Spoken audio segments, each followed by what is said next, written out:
తెలుగు భాషలో కొన్ని వాడక పదాలు ఉంటాయి. గాజులు తొడుకున్నావా, చీర కట్టుకున్నావా, అమ్మాయిలాగా ఏడవద్దు, ఇది ఎప్పుడు వాడినా నాకు చాలా బాధ కలుగుతుంది. అందుకే ఇక్కడున్న మహిళలందరూ చెప్తున్నా, మా చెల్లెమ్మలందరూ చెప్తున్నా, ఎవరన్నా ఇంట్లో కానీ ఇది వాడితే లోకేష్ అన్న చెప్పాడు ఇది వాడద్దు, వాడితే లోకేష్ అన్నే నేను పిలుస్తానని చెప్పాల్సిన బాధ్యత ఉంది.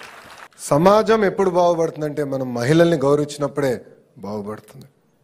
అందుకే సినిమాల్లో, వెబ్ సిరీస్లో కూడా మహిళల్ని కించపరిచే విధంగా వ్యాఖ్యలు ఉండకూడదని నేను ఇప్పటికీ మన గౌరవ ఉప ముఖ్యమంత్రి గారితో చర్చించా, గౌరవ ముఖ్యమంత్రి గారితో కూడా నేను చర్చిస్తాం జరిగింది. దీన్ని మేము ముందరికి తీసుకెళ్తాం.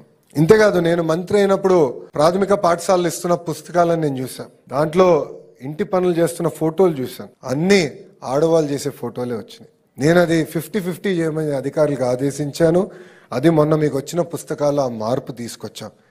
ఇది నేను ఎందుకు చేశానంటే, నేను బలంగా నమ్మేది ఇంటి పనులు కూడా ఆడమగ ఇద్దరు సమానంగా చేయాల్సిన బాధ్యత ఉంది.